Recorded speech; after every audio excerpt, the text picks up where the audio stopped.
বাংলা চলচ্চিত্রের ইতিহাসে কিছু নাম চিরস্মরণীয়, কিন্তু এমন এক অভিনেত্রী আছেন যিনি শুধু অভিনয়ের জন্যই নয়, তার ব্যক্তিত্ব ও পর্দা জাদুর জন্য আজও বাঙালির হৃদয়ে বসবাস করেন।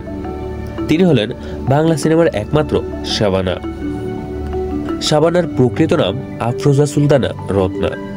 1952 সালে জন্মগ্রহণ করা এই কিংবদন্তি ছোটবেলায় ছিলেন এক সাধারণ মেয়ে, কিন্তু ভাগ্যের চাকা ঘুরে যায় যখন তিনি চলচ্চিত্রে আসার সুযোগ পান।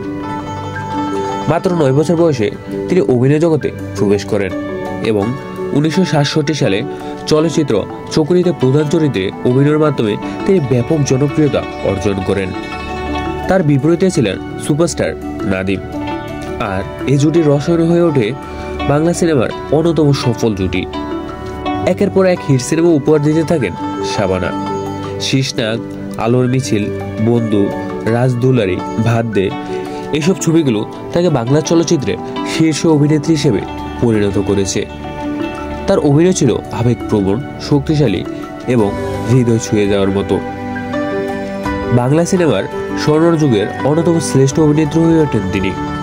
শাবানার বিশেষত্ব ছিল তার চাহনি, সংলাপ বলার ধরন এবং দারুণ অভিব্যক্তি।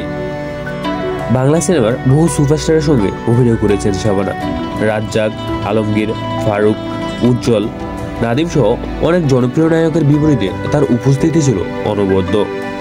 বিশেষ করে রাজ্জাক শাবানা, আলমগীর শাবানা জুটি সিনেমাগুলো বেশ সুপারহিট, যা আজও বাংলা সিনেমার ইতিহাসে গৌরবময় অধ্যায়।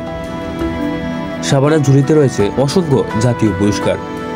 তিনি 10 বার জাতীয় চলচ্চিত্র পুরস্কার জয় করেন, যা খুব কম অভিনেত্রীর ক্ষেত্রে সম্ভব হয়েছে। তার অসাধারণ অভিনয়ের জন্য তিনি শুধু বাংলাদেশে নয়, ভারতের চলচ্চিত্র জগতেও প্রশংসিত হয়েছেন। 90 দশকের শেষের দিকে হুট করে চলচ্চিত্র থেকে বিদায় নেন শাবানা। এরপর স্বামী, সন্তানদের নিয়ে স্থায়ীভাবে চলে যান যুক্তরাষ্ট্রে। বর্তমানে তিনি চলচ্চিত্র থেকে দূরে থাকলেও তার অবদান বাংলা সিনেমা চিরস্মরণীয় হয়ে থাকবে। শাবানা শুধু এক অভিনেত্রী নন, তিনি বাংলা চলচ্চিত্রের ইতিহাসে এক উজ্জ্বল নক্ষত্র। তার অবদান আজও স্মরণীয়।